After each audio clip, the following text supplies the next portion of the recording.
Hello दोस्तों, कैसे हो आप सब। एक बार फिर से स्वागत है आपके अपने चैनल नेक्स्ट क्लासेज पर। आज मैं आपको theory of machine diploma 5th semester का लेक्चर स्टार्ट करने जा रहा हूं। आज है आपका जनरल जो भी नॉलेज होंगे वो सब आपको मैं आज देने वाला हूं और इसके कंटेंट्स के बारे में बात करने वाला हूं। लाइक एज बीटेक लेवल के मैं आपको थ्योरी ऑफ मशीन पढ़ाने वाला हूं। ठीक है, तो यहाँ पर कंटेंट्स में कुछ मैं आपको बता दे रहा हूँ कि कंटेंट्स इसमें क्या क्या चीज़ें आती हैं।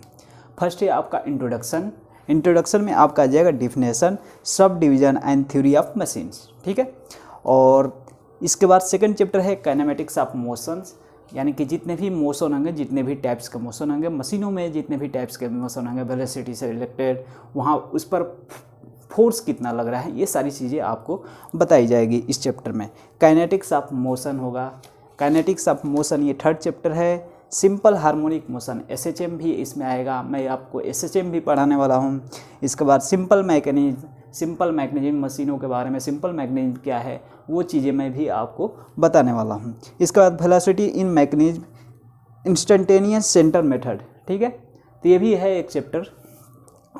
ये बीटेक लेवल के बराबर मैं आपको पढ़ाने वाला हूँ कि कोई भी दिक्कत नहीं होगी। वेलोसिटी इन मैकेनिज्म, रिलेटिव वेलोसिटी मेथड होगा, यहाँ पर एक्सेलरेशन इन मैकेनिज्म होगा, mechanism with the lower pairs, friction होगा। इसके बाद belt, rope and chain drives, बहुत सारे चैप्टर है।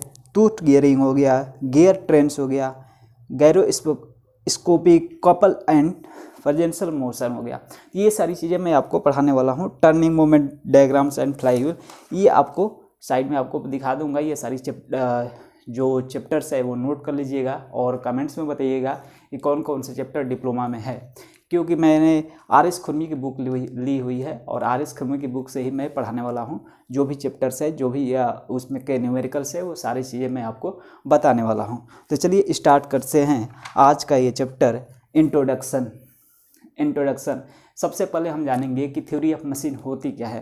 थ्योरी ऑफ मशीन में हम क्या जानेंगे, थ्योरी ऑफ मशीन के बारे में सारी चीज़ें डिटेल बताएंगे।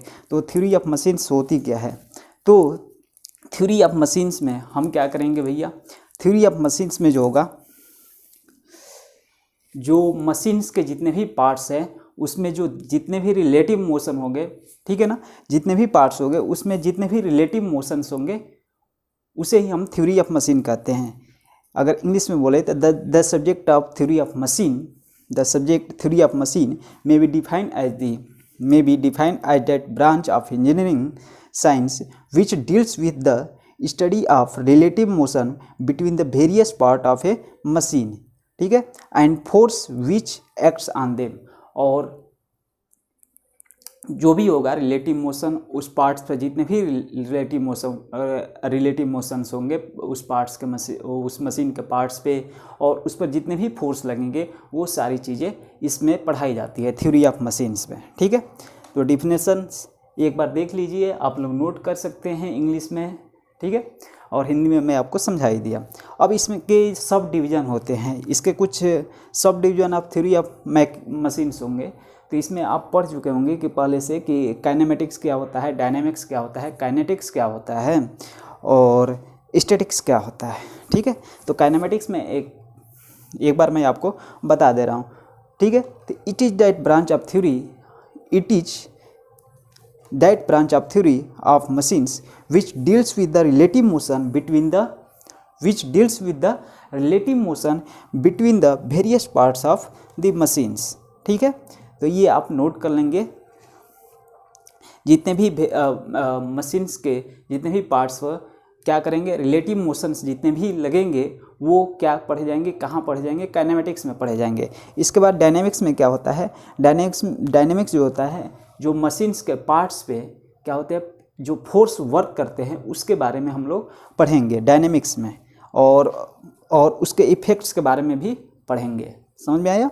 इसके बाद काइनेटिक्स में क्या होता है, काइनेटिक्स में it is that branch of theory of machine which deals with the inertia forces which arise from the combined effect of the mass and motion of the machines part, यानी कि machine parts के mass and motion के कारण, यानी कि mass and motion के कारण जो भी इफेक्ट्स आ रहे हैं, विच एराइज फ्रॉम दी, यानी कि मास एंड मोशन के कारण जो इनर्शिया उत्पन्न हो रहे हैं उसे हम इसमें किस में पढ़ेंगे, तो काइनेटिक्स में पढ़ेंगे। Moments of inertia, deals with inertia forces, torque वगैरह ये सारी चीज़ें देखेंगे इसमें। इसके बाद स्टैटिक्स क्या होगा, स्टैटिक्स में क्या होता है, जो भी मशीन्स है, मशीन्स स्थिर अवस्था में उसके पार्ट्स के बारे में, पार्ट्स पर जितने भी फोर्स लग रहे हैं और उसके इफेक्ट्स है वो चीज़ हम पढ़ेंगे स्टैटिक्स में। तो स्टैटिक्स का भी आपको मिल जाएगा, ये बेसिक सा डिफिनेशन आप लिख लेंगे, इंग्लिश में लिखना होगा, आसानी से लिख लेंगे। इसके बाद आता है फंडामेंटल यूनिट्स आता है। फंडामेंटल यूनिट्स क्या होता है, फंडामेंटल यूनिट्स जो होते हैं जिससे हम किसी भी चीज़ के, किसी भी वस्तु के लेंथ, मास अथवा टाइम को ही हम क्या कहते हैं, फंडामेंटल यूनिट कहते हैं। इसकी यूनिट्स क्या होगी, तो वो जो मेन यूनिट्स है वो क्या होंगे, फंडामेंटल यूनिट्स। फंडामेंटल यूनिट्स में जो होते हैं वो क्या क्या आते हैं, लेंथ आता है, फर्स्ट आप लिखेंगे लेंथ फंडामेंटल यूनिट्स में, फंडामेंटल यूनिट्स फर्स्ट में आता है लेंथ,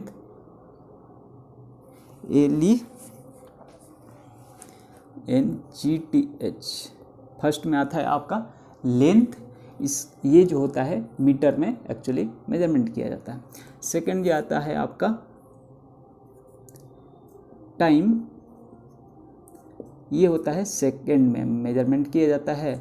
और थर्ड में क्या आता है आपका मास, मास जो होता है आपका किलोग्राम में बेसिकली डिनोट करते हैं, किलोग्राम से इसकी यूनिट होती है। और इसी से अब देखो, इसी से क्या होती है, एक डेराइव्ड यूनिट आती है जो इसी को मिलाकर वो डेराइव्ड यूनिट बनती है। जैसे वेलोसिटी हो, डेराइव्ड यूनिट होती है, वो उसकी स्पीड्स होती है, एरिया होती है, एरिया मीटर स्क्वायर, यानी कि इसी से बनता है metre square.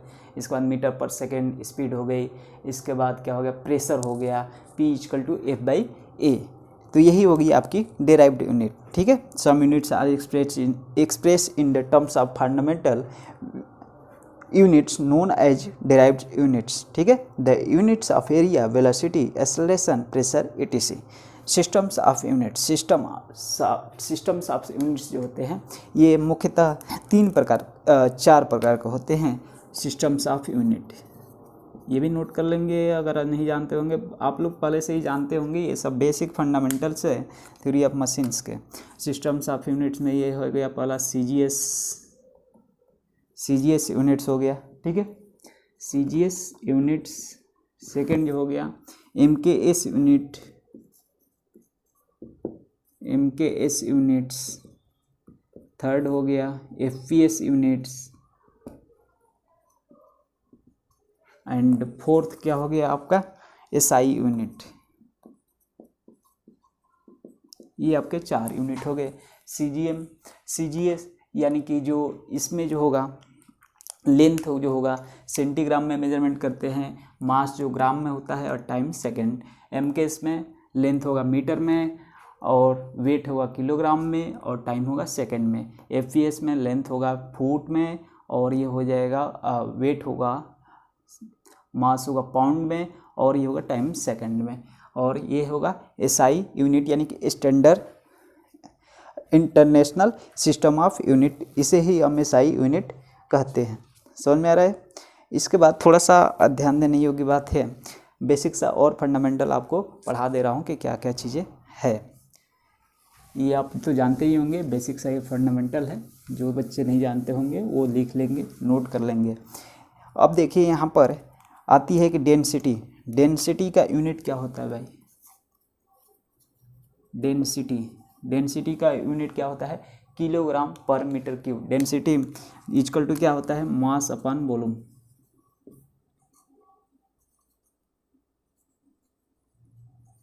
Equal to kilogram per metre cube.